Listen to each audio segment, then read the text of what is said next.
सभी को आत्मवंदन। ब्रह्मर्षि पितामह पत्री जी को बहुत बहुत अभिवादन।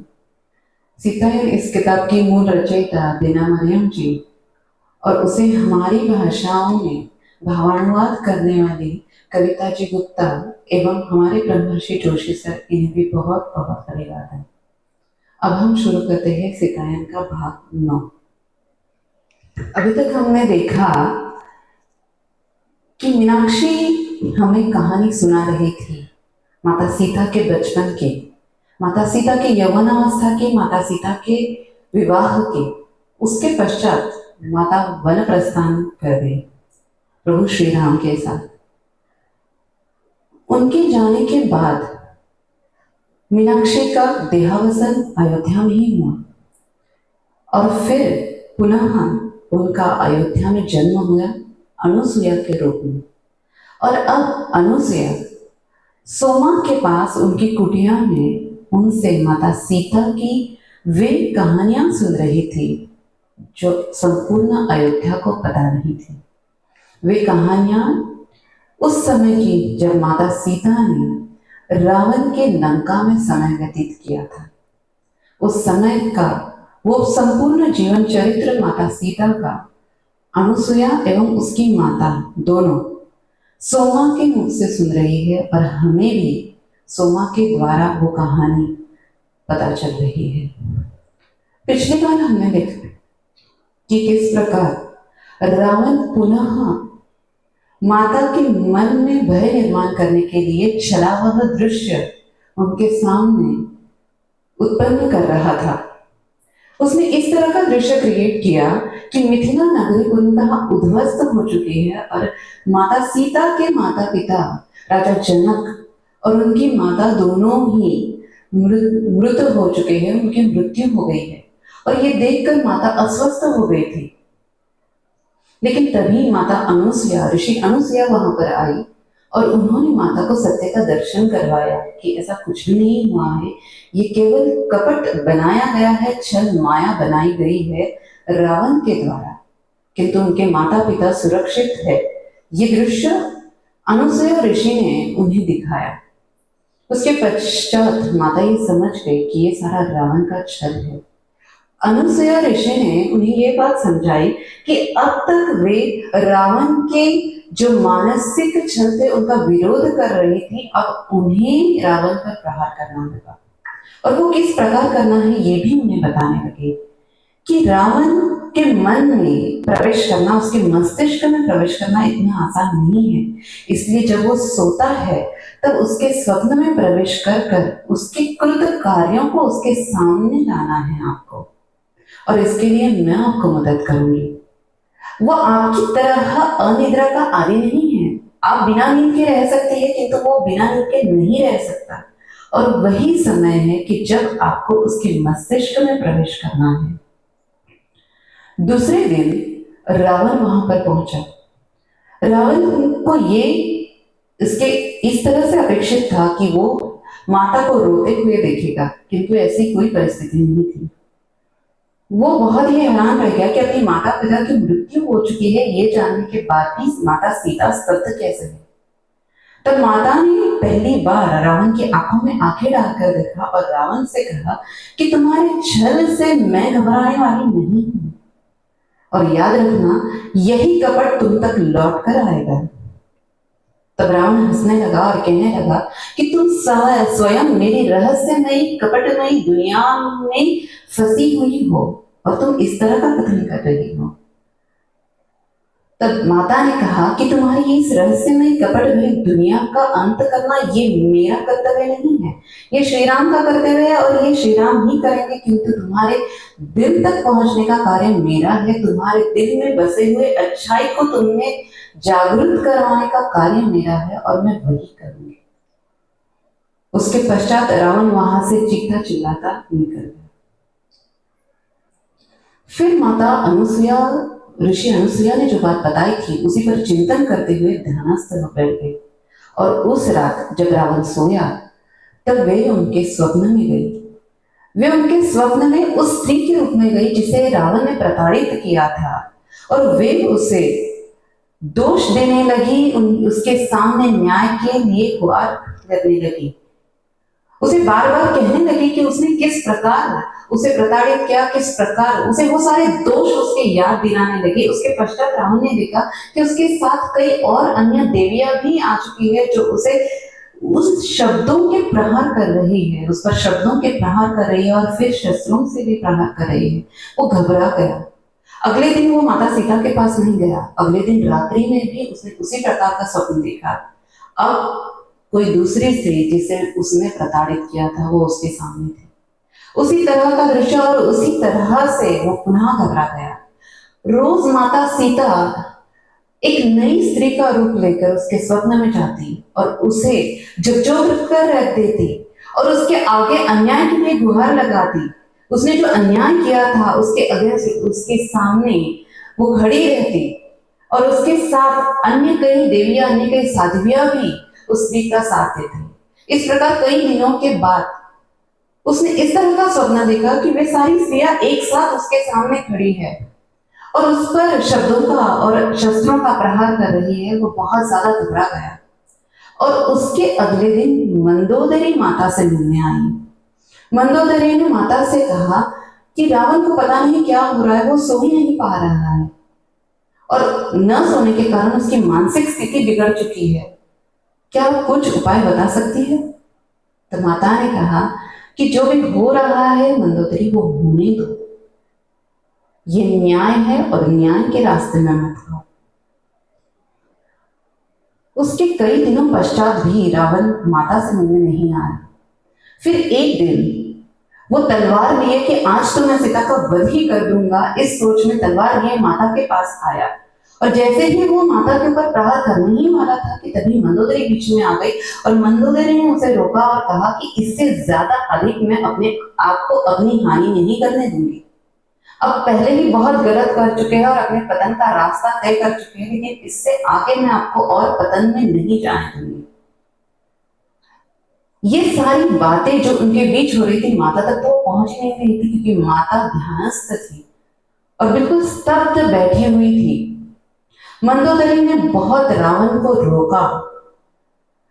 रावण ने उसे दूर हटा दिया। तब माता सीता ने आंखें खोलकर रावण की तरफ देखा और रावण से कहा, मंदोदरी से कहा कि मंदोदरी तुम उसे रोको मत, वो मेरा कुछ भी नहीं बिगाड़ सकता। मेरे आसपास एक सुरक्षा कवच है जिसे वो भेद नहीं सकता, लेकिन वो जो कार्य कर रहा है उसका फल उसे जरूर भोगना होगा। मैंने इससे पहले भी तुम्हें कहा था कि रावण स्वयं ही अपनी परिस्थिति बना रहा है, वो स्वयं ही अपना भविष्य रच रहा है और वो स्वयं ही कारणीभूत है अपनी परिस्थिति के लिए। तुम उसके लिए कुछ भी नहीं कर सकते, तुम उसे नहीं रोक सकते, इसलिए तुम रुक जाओ। और फिर रावण की तरफ देखा और रावण को कहा कि तुम अपने आप को त्रिलोकाधीश समझते हो, किंतु तुम केवल अपने स्वप्नों को तक नहीं रोक सकते, अपने सपनों को तक कंट्रोल नहीं कर सकते। किस प्रकार के तुम त्रिलोकनाथ हो। इस बात को सुनकर वो और भी चिड़चिड़ा गया और वहां से चला गया। उसके पश्चात उस दिन रात्रि में उसने बहुत सोने का प्रयास किया, बहुत जागने का प्रयास किया, लेकिन फिर भी उसे नींद लगी गई। उस दिन माता सीता नारायण रूप में उसके स्वप्न में गई और उसे बताया, समझाया कि उसका मूल स्वरूप क्या है। उसे यह बताया कि वो मूलतः उसके मन में ईर्ष्या, द्वेष, वासना आदि की भावनाएं नहीं है, वो मूलतः ऐसा नहीं है। उसे ये समझाया और उसे कहा कि उसने जो भी तप साधनाएं की है और उसके इस धरती पर आने का जो उद्देश्य है वो ये नहीं है कि वो लोगों के सामने छल कपट बनाए।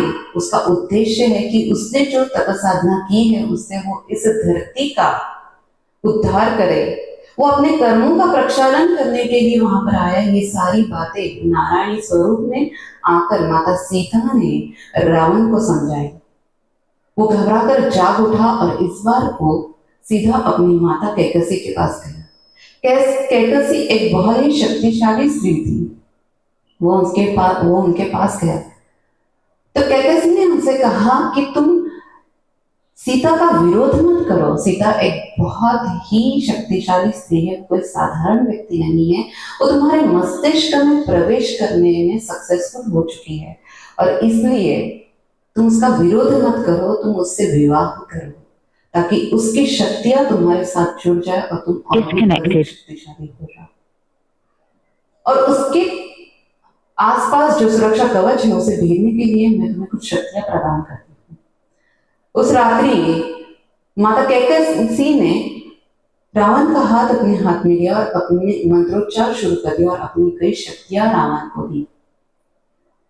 उसके बाद वो माता सीता के पास गया, माता सीता के पास तलवार लेकर गया और माता सीता के आसपास जो सुरक्षा कवच है उसे तोड़ने लगा और वो सहजता से उस दिन टूट भी पाया। और जैसे ही वो माता सीता की ओर बढ़ता तभी उसी समय ऋषि लोपामुद्रा एक तेज पुंज की तरह उनके सामने आकर खड़ी हो गई और वो बहुत सारे तेज पुंजों में तेज के टुकड़ों में बढ़ गई और बिजली की तरह रावण पर बरस पड़ी और रावण इतनी जोर से वहां से उड़ा और कहीं दूर जाकर गिरा। वहां पर रावण के पहरेदारों ने उसे उठाने का प्रयास किया और उसे महल में लेकर गए। Connected. तो वहां पर माता ने ऋषि लोपामुद्रा का धन्यवाद दिया। ऋषि लोपामुद्रा ने कहा कि माता अब आपका कार्य यहाँ पर समाप्त होता है। आपका कार्य था रावण के मन में ग्लानि पैदा करना, उसके कृत कार्यों के लिए जो आप कर चुकी है। अब केवल आपको अपने आप को स्थिर रखना होगा और इसमें हम सब आपके साथ है। तो माता ने देखा कि कई साध्वियां कई ऋषियां उनके साथ वहां पर ध्यान में बैठी हुई थी और वे सभी माता को ये कह रही थी कि वे उनकी सेना है रावण के साथ उनके इस युद्ध में। और अब संपूर्ण युद्ध केवल श्री राम के हाथ में था और वे सब श्री राम की विजय की पुकार कर रही थी और कह रही थी कि अब श्री राम की विजय निश्चित है। और सुबह होने के पश्चात रावण इसी विचार में था कि किस प्रकार वो माता सीता को कंट्रोल में कर सके, उसे हरा सके। फिर उसने एक उसके मन में एक अंतिम चाल आई कि वो श्री राम का मृत्यु का दृश्य उसके सामने माता सीता के सामने खड़ा करे तो सीता टूट जाएगी। और उसने वैसा ही दृश्य माता सीता के सामने खड़ा किया, युद्ध का दृश्य, सब कुछ विध्वंस का दृश्य। और वहीं पर उसने ये दिखाया कि श्री राम मृतावस्था में पड़े हुए हैं। ये दृश्य देखने के बाद माता अंदर से रिदन कर रही थी, लेकिन उन्होंने ये बात रावण के सामने जाहिर नहीं होने दी क्योंकि उन्हें ये पता था कि सारे दृश्य रावण ही क्रिएट कर रहा है। पुनः उन्होंने रावण को समझाया कि रावण अब भी समय है, क्षमा मांग लो। तुम अपने जितने भी अच्छे कर्म है, जितनी भी तपस्या तुमने की है, जितना भी तुम्हारा तप का तेज है, वो तुम पूर्णतः गवा रहे हो इस छल कपट में। ये छल तुम क्रिएट करने में उन सभी शक्तियों को गवा रहे हो। तो तुम्हें ऐसा नहीं करना है, सत्य का दर्शन करो। तब रावण ने उनका व्यंग करते हुए कहा कि सत्य तो तुम्हारे सामने है, वो देखो श्री राम मरे पड़े हुए हैं। तो उन्होंने कहा कि ये झूठ है, ये छल ही मैं जानती हूँ और अब तो सुधर जाओ रावण, अब तो सुधर जाओ। किंतु फिर भी वो नहीं समझा। माता ने उसे पुनः समझाया कि कुछ क्षण के लिए शांत होकर सोचो, अपने पिछले जन्म के बारे में सोचो, अपने पिछले असली रूप के बारे में सोचो। वो कुछ क्षण स्तब्ध हुआ तो माता को लगा कि कदाचित उसे वो पिछली यादें, धुंधली सी यादें नजर आ रही है और माता पुनः उसे बोलने लगी कि याद करो उस अपने स्वरूप को कि वो कितना साफ था, कितना स्वच्छ था, कितना पवित्र था। तुम्हें वही रूप में पुनः लौटना है। इसके लिए तुम्हें अपने कर्मों का प्रक्षालन करना है रावण, और इसीलिए तुम इस धरती पर आए हो। किंतु फिर भी उसके क्रोध ने, उसकी ईर्ष्या ने, उसकी वासना ने उसे अपने अंतर मन तक पहुंचने नहीं दिया और पुनः वो क्रोध की अग्नि में वहां से चला गया। अब श्री राम वहां पर पहुंच गए थे लंका में। माता ने श्री राम के साथ अपना आंतरिक संबंध बनाए रखा हुआ था, जिससे वे श्री राम तक वो सारे संदेश पहुंचा रही थी रावण की शक्तियों के बारे में। किस प्रकार रावण की शक्तियों का तोड़ हो सकता है ये सारी चीजें वे श्री राम तक पहुंचा रही थी। और हर युद्ध के हर एक मोड़ पर माता आंतरिक दृष्टि से श्री राम को मदद कर रही थी। किंतु युद्ध से पहले भी माता ने श्री राम को एक आखिरी उपाय करने के लिए कहा, एक बार आखिरी एक ट्राई करने के लिए कहा कि इस युद्ध को टालने का प्रयास कीजिए, क्योंकि ये युद्ध बहुत विध्वंसकारी होगा। इसमें मनुष्य हानि तो होगी ही होगी, किंतु उसके साथ सृष्टि की भी बहुत हानि होगी। वृक्षों की, वनस्पतियों की, पशुओं की, पक्षियों की, सभी की बहुत ज्यादा हानि होगी। और ये सारी जीवित हानि संपूर्ण सृष्टि के लिए बिल्कुल अच्छी नहीं है। सृष्टि का संतुलन बिगड़ जाएगा। इसलिए आप पहले ये प्रयास कीजिए कि युद्ध टल सके।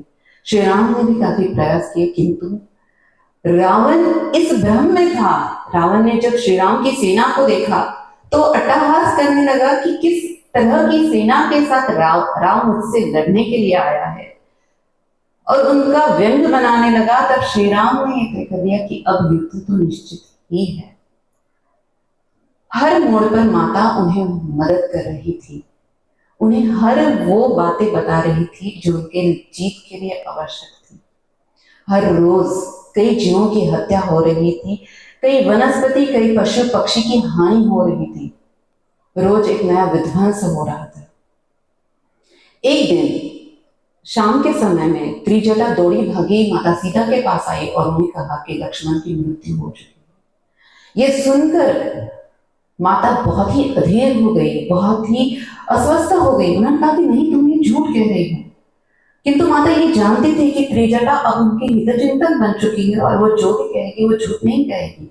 तब उन्होंने फिर से कहा कि नहीं माता, मैं झूठ नहीं बोल रही हूँ, मैं अभी अभी देखकर आ रही हूँ, और लक्ष्मण की मृत्यु यानी आपके पति की बहुत बड़ी हानि है इस युद्ध में। ये कहकर वो तो वहां से चली गई। माता ये सुनकर तुरंत ही ध्यानस्थ हो गई और युद्ध के उस क्षेत्र में जहां पहुंची, अपने सूक्ष्म शरीर द्वारा, जहां पर लक्ष्मण लेटे हुए थे, वैद्य उन पर इलाज कर रहे थे और श्री राम जड़ी बूटियों से भरा हुआ कपड़ा, भरे हुए कपड़े का लेप उनके चेहरे पर, उनके समस्त शरीर पर लगा रहे थे।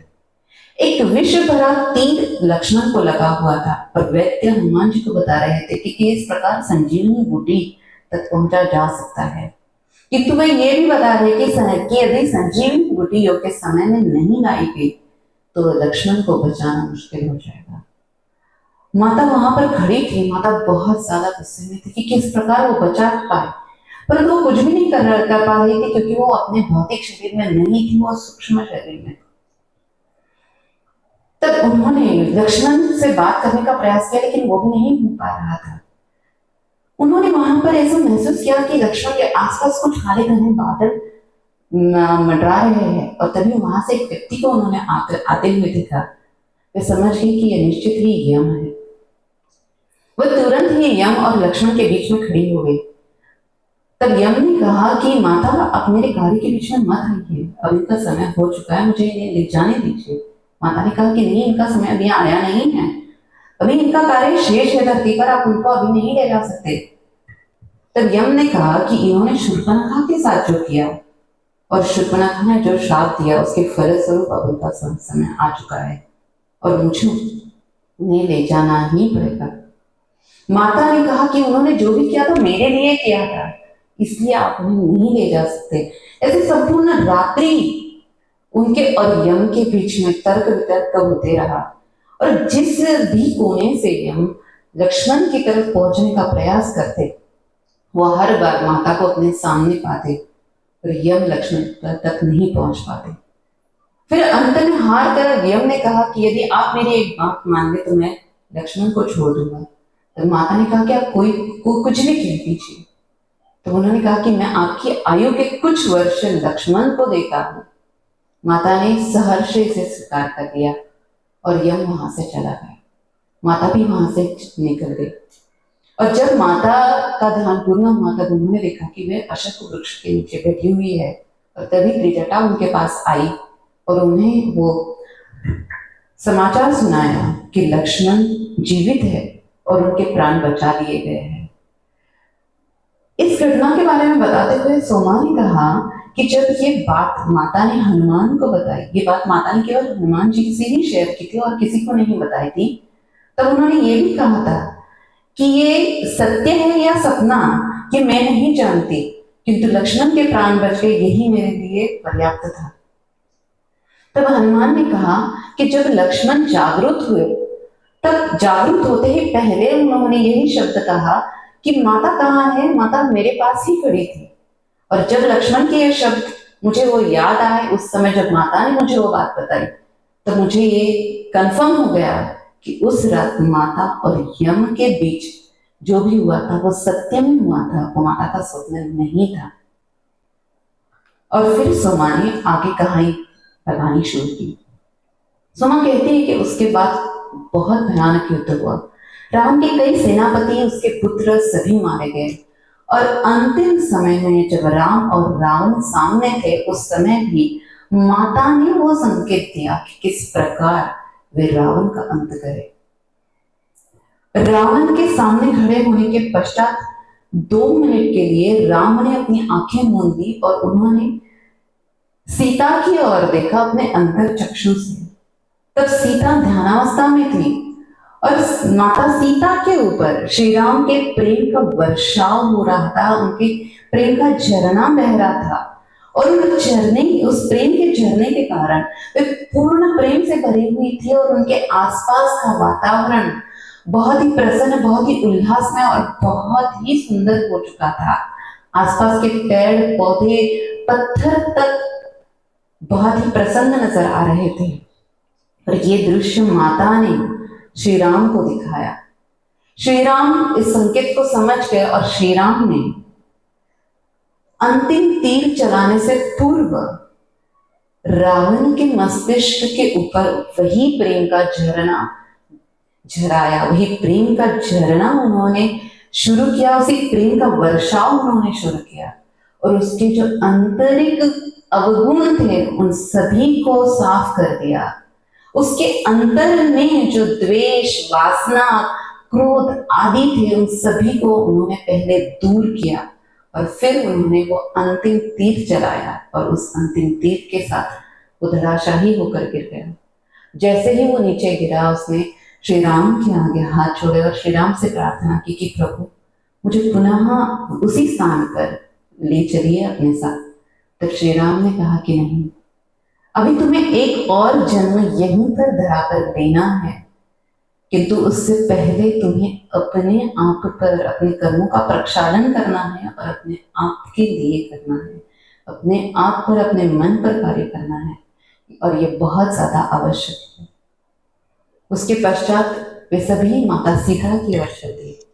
जैसे ही युद्ध हुआ और रावण का अंत हुआ, माता के ऊपर जो अमृत का वर्षाव हो रहा था, माता के ऊपर जो अमृत प्रसारित हो रहा था, जिसके कारण माता इतने दिनों तक बिना खाए पिए और बिना नींद के रह सकी, वो बंद हो गया और माता की जो तप का तेज था वो अग्नि में परिवर्तित हो गया और माता अग्नि में धधकने लगी।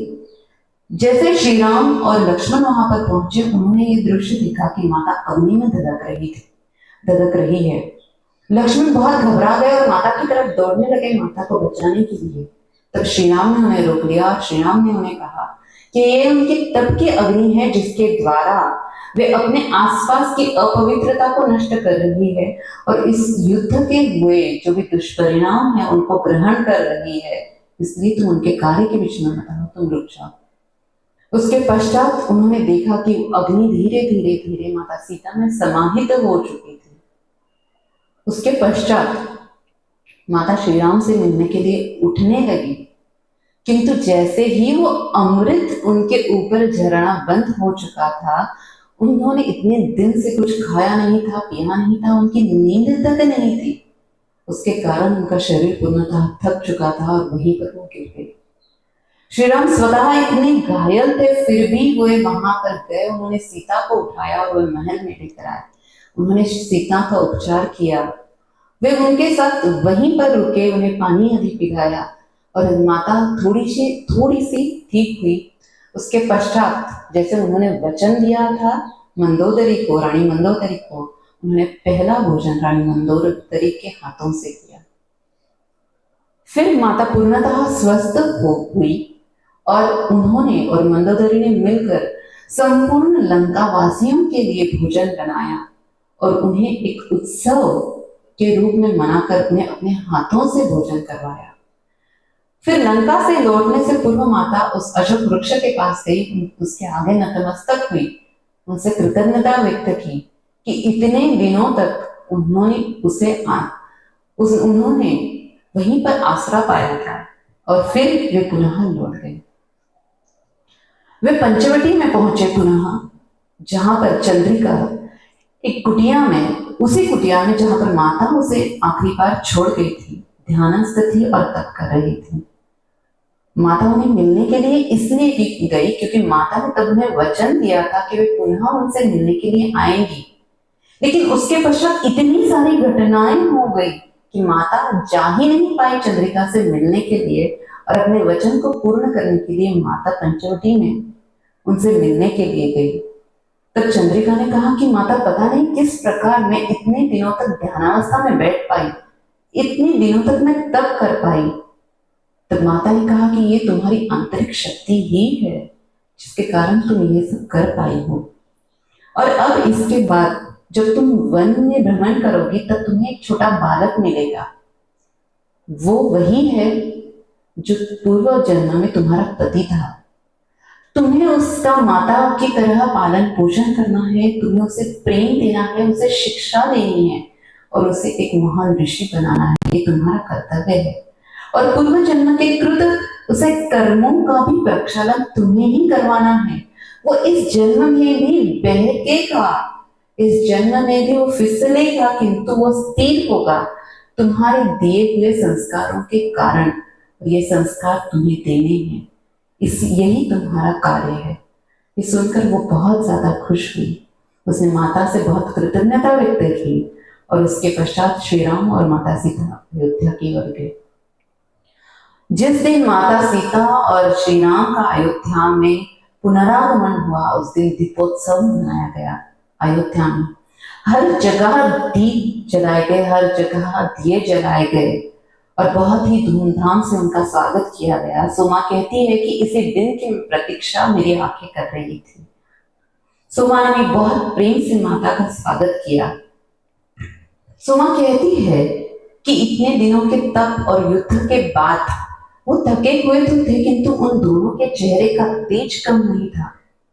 उन दोनों का आपस में प्रेम तो पहले भी था, किंतु अब जो प्रेम के चेहरे पर और उनके बीच नजर आ रहा था वो अपूर्व था और वो परिपक्व हो चुका था, ये नजर आ रहा था। उसके पश्चात माता सीता ने सोमा से, मिथिला से जो सेविकाएं उनके साथ आई थी, उनके बारे में पूछताछ की और फिर वे उनकी बहन उर्मिला से मिलने गई, जो कि बहुत सालों से ध्यानावस्था में बैठी हुई थी लक्ष्मण की मदद करने के लिए। और उन दोनों बहनों का मिलन सोमा कहती है कि देखने लायक था, इतना प्रेम था उन दोनों के बीच। उसके पश्चात सोमा कहती है कि मैंने श्री राम और माता सीता के बीच इतना प्रेम अनुभव किया, इतना प्रेम अनुभव किया, उनके प्रेम की कोई कमी नहीं थी और वो एक दूसरे को इतने अच्छे से समझते थे कि एक का शब्द दूसरा पूरा करता था।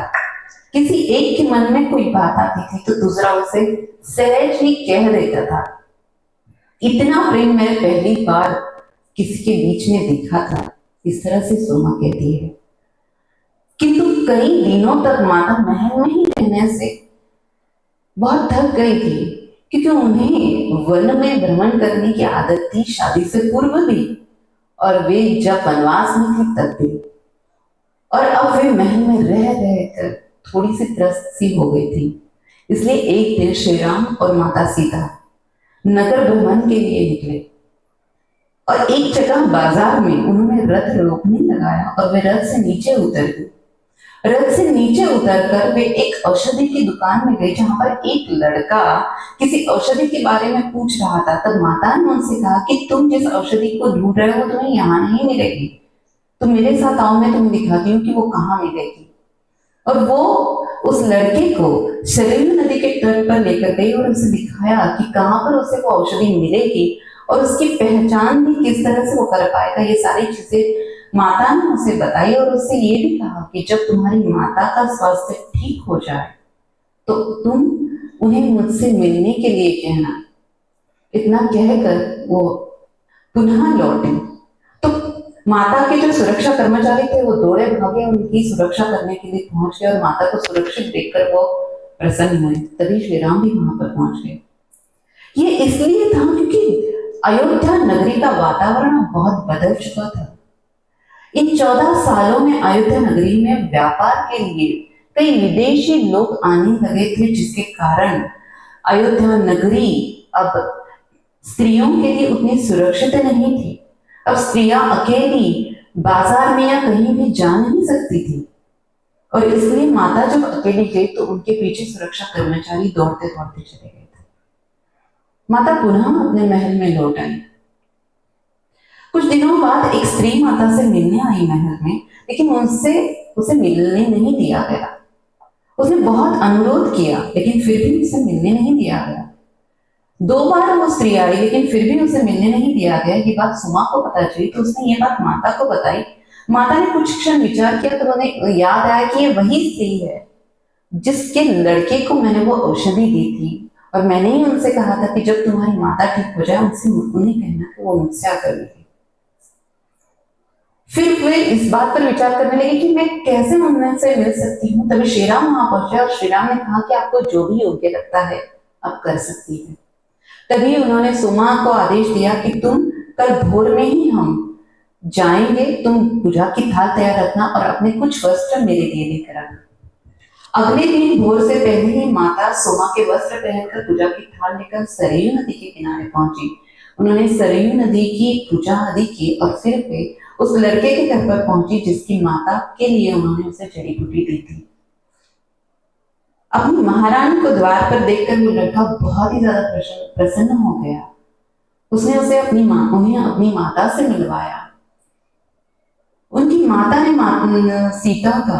महारानी सीता का बहुत बहुत धन्यवाद दिया, कृतज्ञता व्यक्त की कि आपके ही कारण मैं ठीक हो पाई। तो माता ने कहा कि ये मेरा ही जड़ी बूटी का कमाल।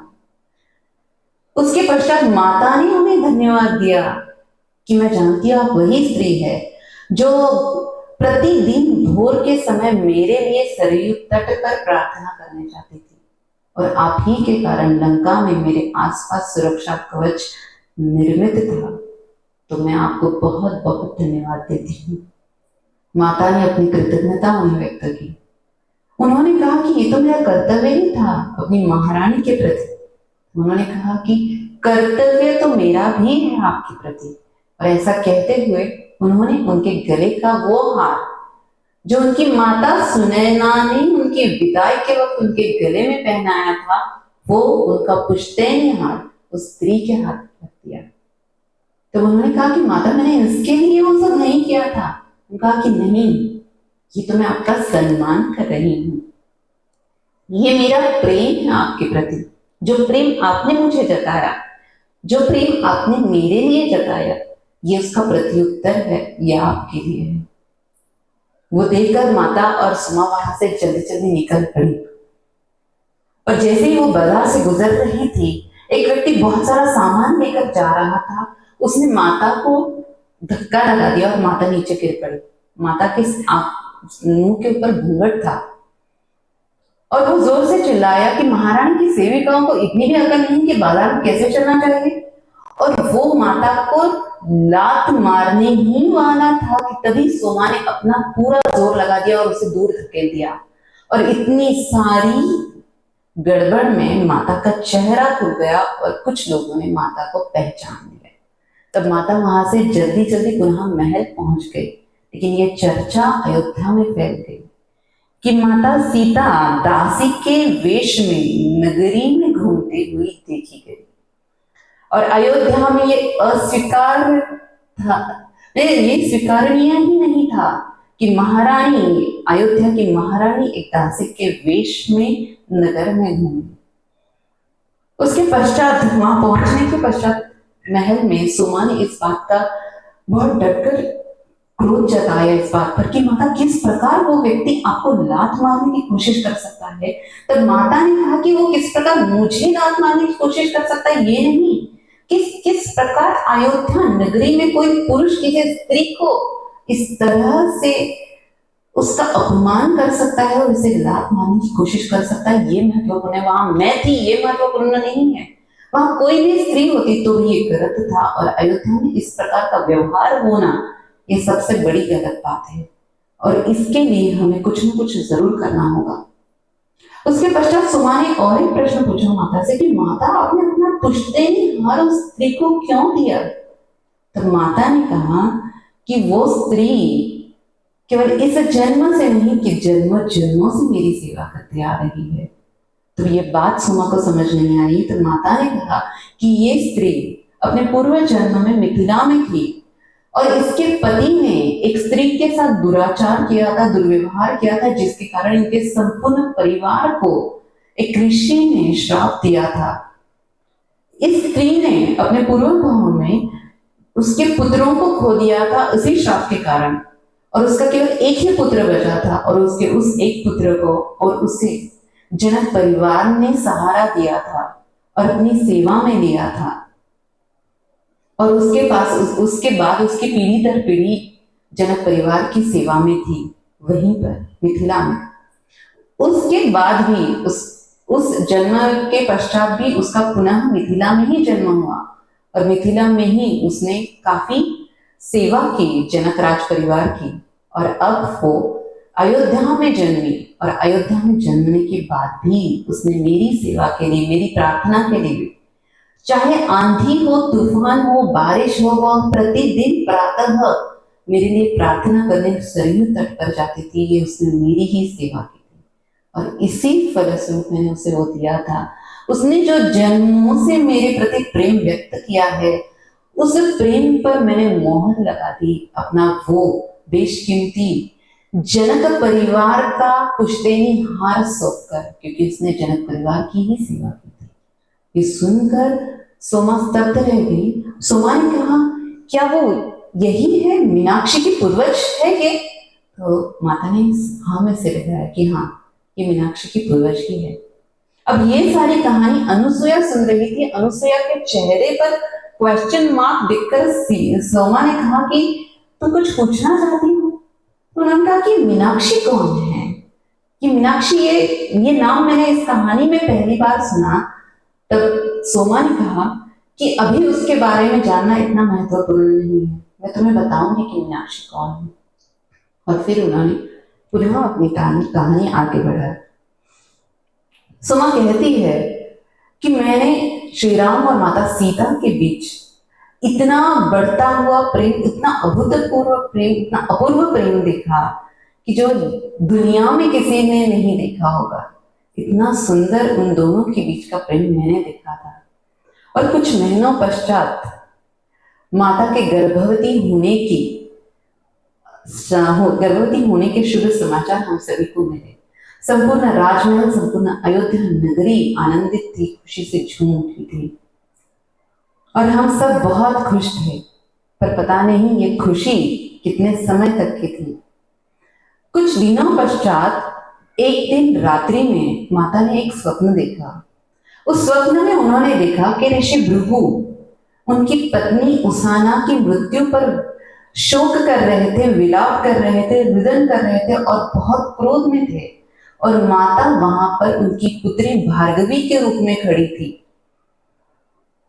और उस क्रोधाग्नि में ऋषि भृगु ने श्राप दे दिया कि जिस किसी ने मेरी पत्नी उसाना को मृत्यु दी है, उसे भी इसी तरह का वियोग सहना पड़ेगा अपनी प्रेयसी से, अपनी पत्नी से। और तभी नारायण वहां प्रकट हुए, और नारायण ने इस श्राप को खुशी खुशी स्वीकार किया, और उसी क्षण भार्गवी ने भी उस श्राप को खुशी खुशी स्वीकार किया। ये स्वप्न, ये वही घटना थी जो उन्होंने तब देखी थी जब ऋषि देवहूति लंका में माता से मिलने आई थी, और उन्हें अपने पूर्व जन्म का दृश्य दिखाया था। जब माता भार्गवी के रूप में थी, ऋषि देवहूति की सुपौत्री के रूप में, और माता ख्याति ऋषि ख्याति की पुत्री के रूप में। यह स्वप्न देखते ही वे जाग उठी और वे समझ गई। वे बहुत ज्यादा चिंतित थी और सोमा कहती, पता नहीं कैसे मुझे भी उस क्षण मेरी भी आंख खुल गई और मैं दौड़ी भागी माता के कक्ष तक पहुंच गई और मैंने देखा कि माता अपने गवाक्ष में खड़ी थी, बहुत चिंतित थी। तब मैंने माता से पूछा कि माता आप इतनी चिंतित क्यों हैं? तो उन्होंने कहा कि तुम जल्दी से जाकर मेरे लिए रथ तैयार कराओ, हमें अभी के अभी ऋषि वशिष्ठ के आश्रम में जाना है। उसने पूछा कि माता लेकिन क्यों, ऐसा क्या हुआ है? उन्होंने कहा कि ये कुछ भी पूछने का समय नहीं, तुम जल्द से जल्द रथ मंगवाओ। सोमा तुरंत गई, उसने रथ मंगवाया। वो माता सीता के साथ ऋषि वशिष्ठ के आश्रम में गए और ऋषि वशिष्ठ के आश्रम के दरवाजे पर ही ऋषि अरुंधति और एक स्त्री उनके साथ उनकी राह देखते दरवाजे पर ही खड़े थे। और माता सीता दौड़ती हुई उस स्त्री के पास गई, उनके गले मिलकर रोने लगी। तब सोमा ने उन्हें ध्यान से देखा। तब सोमा के समझ में आया कि ये ऋषि ख्याति थी।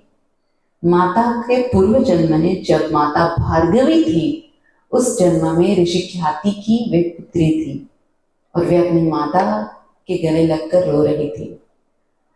तब उन्होंने, माता सीता ने अपनी माता से कहा, माता क्या वो समय आ गया है? क्योंकि वे समझ गई थी कि अब वियोग का समय कदाचित पास नहीं है। क्योंकि जब ऋषि भृगु ने वो श्राप दिया था और ऋषि ख्याति ने उस श्राप के असर को कम करने के लिए कहा था, तब ऋषि ख्याति ने ये भी कहा था कि आपको इस बात की पहले सूचना दी जाएगी कि आपका वियोग कब होना है, और वो वियोग जो जब भी होगा वो संपूर्ण सृष्टि के लिए आवश्यक और लाभकारी होगा। और इसी के संकेत स्वरूप माता को ये स्वप्न आया था। और माता जब ये बात कह रहे थे अपनी माता से, ऋषि ख्याति से, कि माता क्या यह अभी आवश्यक है? उन्होंने कहा कि हाँ पुत्री, ये तुमने ही तय किया था, तुमने ही नियत किया था कि किस समय यह हो, और ये वही समय है और ये समय अब पास ही है, निकट ही है। तो माता ने चिंता में अपने पेट के ऊपर हाथ रखा। तो ऋषि ख्याति ने कहा कि सीता विचार करो, कुछ दिनों पूर्व तुम्हारे मन में ये ख्याल नहीं आया था कि जिस प्रकार तुम्हारा पालन पोषण वनों में हुआ, तुम्हारे पुत्रों का भी पालन पोषण उसी प्रकार हो। तब तक माता जान चुकी थी कि उनके गर्भ में 2 बच्चे हैं, 2 बालक हैं, कि तुम्हारे पुत्रों का भी पालन पोषण उसी प्रकार हो, तुम नहीं चाहती? तो माता ने कहा कि हाँ मैं चाहती हूँ, लेकिन इस प्रकार श्री राम से दूर होकर नहीं। तब उन्होंने उन्हें समझाया कि ये संपूर्ण जगत के लिए आवश्यक है। ये जो घटना घटित हो रही है ये उस श्राप के कारण हो रही है। और तुम्हें याद होगा कि जब तुम पुनः लौट रही थी नारायण के साथ अपने भार्गवी रूप के कार्य को समाप्त करके, उस समय मैंने तुम्हें कहा था कि इस श्राप की व्यवस्था को खत्म करना होगा, तो ये यही समय है और यही वो कारण है जिसके लिए तुम्हारा वियोग श्री राम से आवश्यक है और तुम्हें यही इस दुनिया में प्रसारित करना है। और ये श्राप का जो सिलसिला चला आ रहा है उसे तुम्हें बंद करना होगा। ऋषियों को जो ये इतनी शक्ति दी गई है, इसे खत्म करने के लिए ही तुम्हारा वियोग नियत है, निश्चित है। वे उन्हें समझाने लगी और फिर धीरे धीरे माता सीता की चिंता एक समझ में बदलने लगी कि हाँ ये आवश्यक है। फिर उनके मन में विचार आया कि मुझे तो ये सारी बातें पता है, लेकिन श्री राम का कैसे होगा? उन्हें तो इस बारे में कुछ भी याद नहीं, कुछ भी पता नहीं। तो उन्होंने कहा कि इस बारे में चिंता मत करो, ऋषि वशिष्ठ पहले ही उन तक पहुंच चुके हैं और इस बात के बारे में उन्हें अवगत करा रहे हैं। कुछ समय में वे भी यहाँ पर पहुंच जाएंगे। फिर ऋषि अरुंधति, ऋषि ख्याति दोनों मिलकर माता की व्यवस्था किस प्रकार वनों में रखनी है, इस बारे में वे चर्चा करने लगी। और माता के मन में वही विचार चल रहे थे कि रावण की लंका में तब भी मेरा वियोग हुआ था श्री राम से, किंतु उस वक्त की बात अलग थी, लेकिन अब इस समय में मैं श्री राम से दूर कैसे रह पाऊंगी? इस बात के बारे में पुनः पुनः सोच रही थी कि तभी उन्होंने देखा कि श्री राम और ऋषि वशिष्ठ आश्रम के भीतर आ रहे थे। जैसे ही श्री राम वहां पर पहुंचे, वो श्री राम के पास दौड़ती हुई गई। श्री राम ने उन्हें संभाला और उन्हें समझाया कि यह आवश्यक है और ये हमने ही तय किया है, यह हमने ही नियत किया है। और मैं भी चाहूंगा कि मेरे पुत्रों का पालन पोषण उसी प्रकार हो, वे उसी प्रकार इस सृष्टि को, इस निसर्ग को समझ सके जिस प्रकार आप समझती हो। और इसलिए मैं भी यही चाहता हूं कि मेरे बच्चों का जन्म वनों में ही हो। इस तरह उनके बीच चर्चा हुई। तभी ऋषि ख्याति वहां पर आई और श्री राम ने कहा कि मैं आपका बहुत बहुत धन्यवाद देता हूं कि आपने उस श्राप के असर को कम करने में मदद की, लेकिन एक कार्य आपसे मैं चाहता हूं। आपने आज तक ऋषि भृगु को इस बात के लिए क्षमा नहीं किया है और यही कारण है कि ऋषि भृगु आज तक मोक्ष को प्राप्त नहीं कर पाए हैं। वो आज भी तपश्चर्या कर रहे हैं, आज भी वे ज्ञानी में हैं और जब तक आप उन्हें क्षमा नहीं कर देती, उन्हें मोक्ष की प्राप्ति नहीं होगी। और ये बहुत ज्यादा आवश्यक है क्योंकि आप दोनों के मोक्ष से ही इस धरती को बहुत कुछ मिलने वाला है। इसलिए आप उन्हें क्षमा करें, यह आपका प्रथम कर्तव्य है। ऋषि ख्याति ने भी इस बात की पुष्टि की कि हाँ, मैं भी ध्यान करूंगी और अपने मन को इस बात के लिए तैयार करूंगी। आज तक मैंने उन्हें माफ नहीं किया और कदाचित मैं अभी तुरंत उन्हें माफ ना कर पाऊं, क्षमा ना कर पाऊं, लेकिन मैं इस बात के लिए अपने आप को भी तैयार करना चाहती हूँ और मैं भी इसके लिए तब करूंगी। फिर श्री राम और माता सीता ने उन सभी की विदाई ली और वे पुनः राजमहल लौट गए। इसके पश्चात कई महीनों तक माता का बहुत अच्छे से और माता की गर्भावस्था का भी बहुत अच्छे से ध्यान रखा जाने लगा। एक दिन शाम के वक्त जब माता अपने बालकनी में बैठी हुई थी, तब सोमा उनके पैर दबा रही थी, उनके पैरों की मालिश कर रही थी और तभी श्री राम वहां पहुंचे। सोमा उठने ही वाली थी, लेकिन माता ने कहा कि नहीं, तुम यहीं पर रहो। और उन दोनों के बीच की बातें सोमा ने सुनी। उन दोनों के बीच राज दरबार के बारे में, अयोध्या नगरी के बारे में कुछ चर्चाएं हुई और फिर उन्होंने अंत में कहा कि कल भोर के समय आपको जाना है। माता ने कहा कि मैं चाहती हूं कि आप न आए, लक्ष्मण मुझे छोड़े। और उसी तरह हुआ। भोर में माता सोमा के साथ वन के लिए निकल गई। वन में पहुंचने के पश्चात उनकी पहले ही वहां पर तैयारी हो चुकी थी, स्थान भी निश्चित किया जा चुका था। वो स्थान जो कि महल से न काफी दूर था और ना ही काफी पास, इस तरह का स्थान, और जहां पर संपूर्ण प्राकृतिक सौंदर्य से वो स्थान परिपूर्ण था और हर सुविधा वहां पर पहुंचा दी गई थी। माता वहां पर अपने गर्भ का पालन अच्छे से करने लगी। सोमा कहती है कि वहां पर आश्रम में पहुंचने के बाद सबसे पहले जो व्यक्ति हमसे मिलने के लिए आई, वे थी श्री राम की बड़ी बहन शांता। वे भी एक महान ऋषि थी। वे माता सीता से मिलने के लिए आई और वहां पर माता सीता और उनके बीच जो संवाद हुआ है वो बहुत सुंदर तरीके से सोमा ने बताया कि शांता ने बार बार इस बात के बारे में माता सीता से कहा कि आपने क्यों इस वन के जीवन का स्वीकार किया, आपने क्यों मेरे भ्राता श्री राम के साथ क्यों आपने वाद नहीं किया कि वे क्यों आपको यहाँ पर छोड़ रहे हैं। तब उन्होंने कहा कि उन्होंने मुझे नहीं छोड़ा है, श्री राम और मैं तो कभी अलग थे ही नहीं, ना ही हो सकते हैं, हम एक ही है और इसी बात को जताने के लिए तो हम अलग हुए हैं। इसी बात को हमें दुनिया तक पहुंचाना है कि प्रेम का अर्थ ये नहीं कि शारीरिक रूप से दो व्यक्ति साथ रहे, मन का जुड़ना ही सबसे बड़ा प्रेम है। जहां मन जुड़ जाए, व्यक्ति कितनी ही दूर क्यों ना हो, वो बहुत आनंद के साथ रह सकता है। यही आदर्श हमें प्रस्थापित करना है।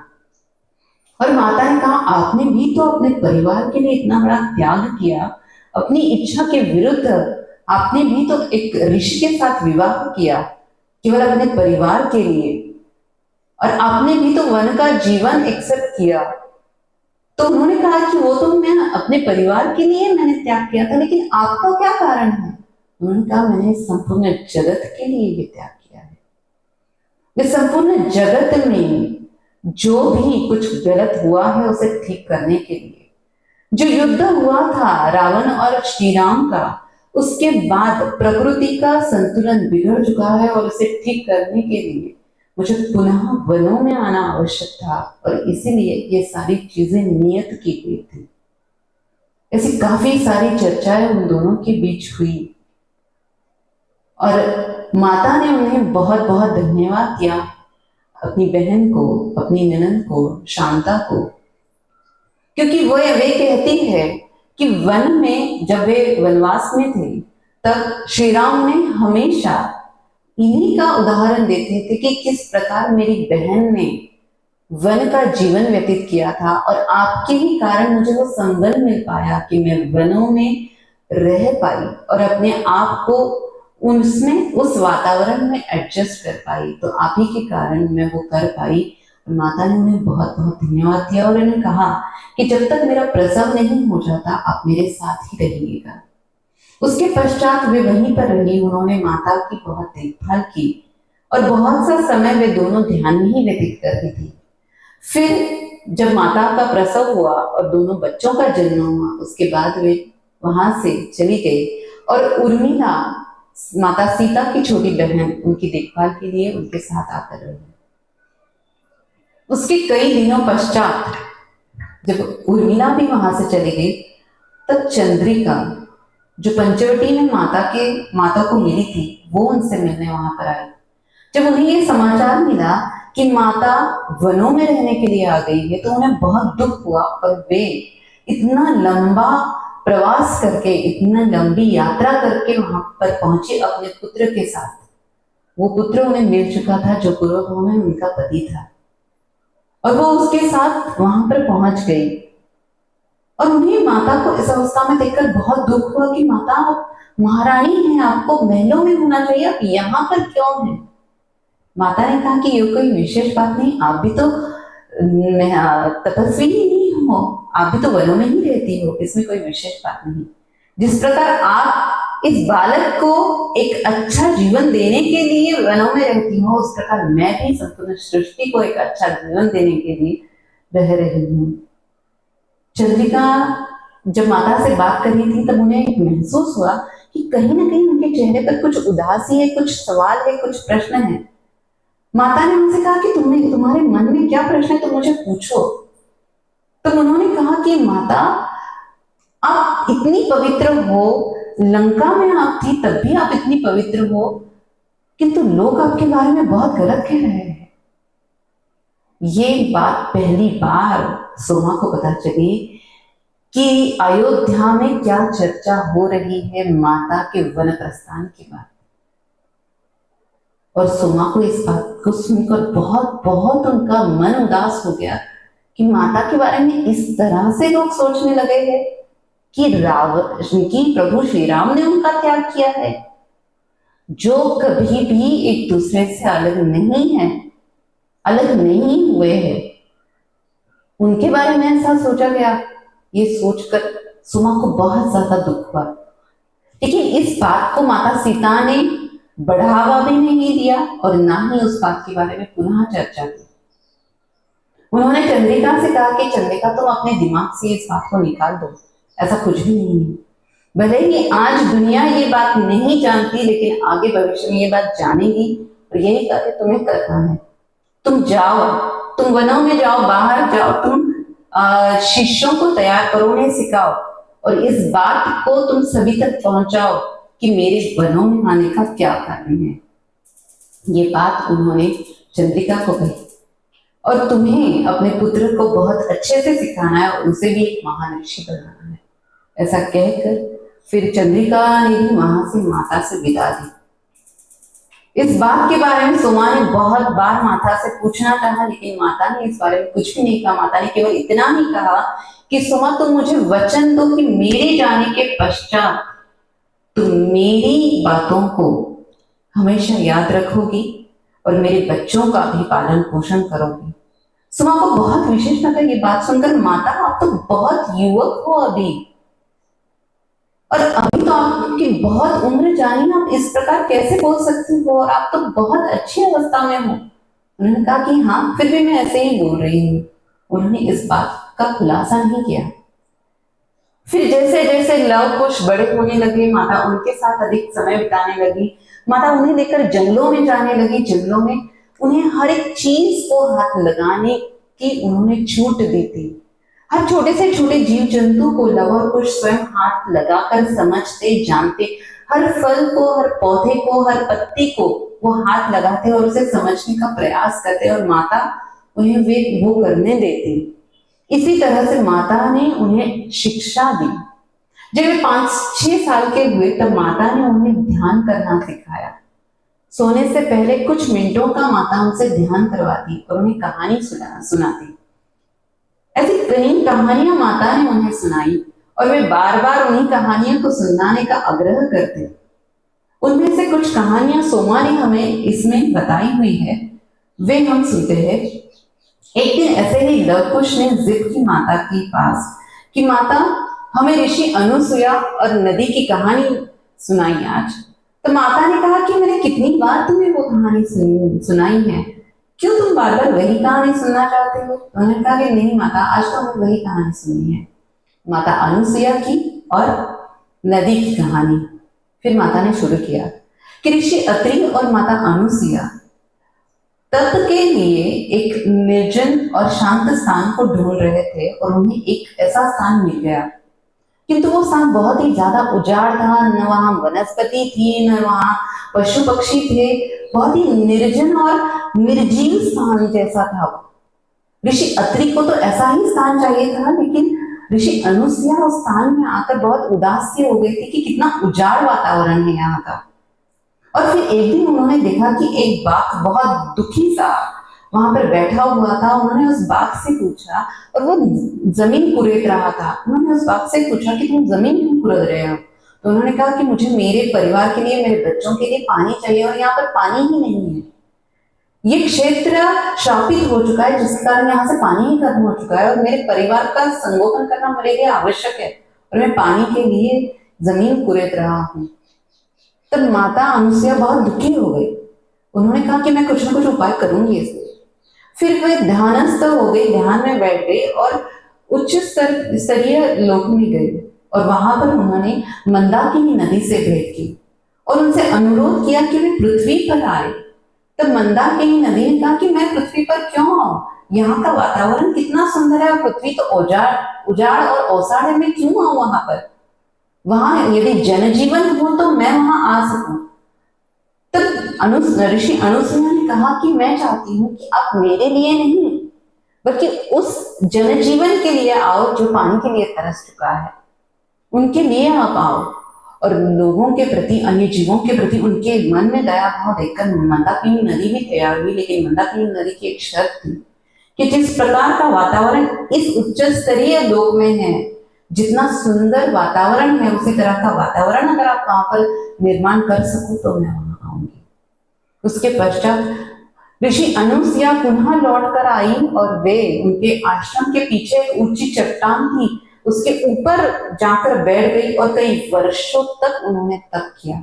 इतना लंबा तप किसी भी स्त्री से संभव नहीं, किसी भी महायोगी से संभव नहीं। इतना बड़ा तप उन्होंने वहां पर किया और वहां पर तप करते समय कई देवताओं ने उन्हें तप से डिगाने का, उनकी परीक्षा लेने का प्रयास किया, किंतु वे फिर भी डिगी नहीं। और फिर उनके तप के प्रभाव से वहां पर वृक्षों में पत्तियां, नई पत्तियां फूलने लगी। धीरे धीरे वहां पर अन्य पशु भी आने लगे और वहां का वातावरण, एक सृष्टि का वातावरण निर्माण हो गया, वैसा ही वातावरण जैसा उच्च स्तरीय लोक में है। और फिर वे पुनः मंदाकिनी नदी के पास गई और मंदाकिनी नदी को अनुरोध किया, तो उनके अनुरोध को सुनकर मंदाकिनी नदी वहां पर बहने लगी पृथ्वी पर। ये कहानी माता सीता ने उन्हें सुनाई और फिर उनसे पूछा कि तुमने इस कहानी से क्या सीखा? तब लव ने कहा कि ये सीखा कि हमें केवल अपने बारे में नहीं, लोगों के बारे में भी विचार करना चाहिए, और ये भी कि हमें कभी हार नहीं माननी चाहिए। जैसे ऋषि अनुसुया ने हार नहीं मानी, वे तप करती रही, कठिन तप करती रही, तब तक जब तक कि सृष्टि का सृजन ना हो जाए। इस तरह से माता अपने बच्चों को शिक्षित कर रही थी, उन्हें ये कहानियां, महान ऋषियों की कहानियां सुनाकर और उनके जीवन से उन्हें क्या लेना है ये उन्हें समझाकर उन्हें ये कई कहानियां वे सुना रही थी। उसके बाद उन्हें ऋषि अरुंधति की कहानी सुनाई। ऋषि अरुंधति जिनके पास कामधेनु गाय थी और कामधेनु गाय के द्वारा वे बहुत सारा भोजन एक समय में बना सकती थी, और किस प्रकार एक राजा ने उस गाय को प्राप्त करने के लिए तप किया और उनके सभी पुत्रों को खत्म करने का श्राप दिया, और अरुंधति ने अपने सभी पुत्रों को गवा दिया। और फिर उसके पश्चात ऋषि अरुंधति की जो बेटियां थी वे उनके लिए एक ऐसी सृष्टि का निर्माण करना चाहती थी कि जहां पर किसी भी प्रकार का श्राप न हो, और उन्होंने इस तरह की सृष्टि का एक इस तरह के तारे का निर्माण किया जो आज भी वे कहती है। उन्होंने लव कुश का हाथ पकड़कर उन्हें बाहर लेकर आया और कहा कि जो आपको चमकता तारा नजर आ रहा है ये वही सृष्टि है जो ऋषि अरुंधति ने रची हुई है। उसके पश्चात वो राजा जिन्होंने उनके पुत्रों को श्राप दिया था वे एक महान ऋषि बने जिनका नाम विश्वामित्र है, और वे क्षमा मांगने के लिए ऋषि अरुंधति के पास आए, और ऋषि अरुंधति ने कहा कि मैंने तो आपको तभी क्षमा कर दिया था क्योंकि मेरे मन में किसी भी तरह का रोष रह ही नहीं सकता, मैंने तो आपको तभी क्षमा कर दिया था। माता ने पुनः बच्चों से पूछा कि इस कहानी से तुमने क्या सीखा?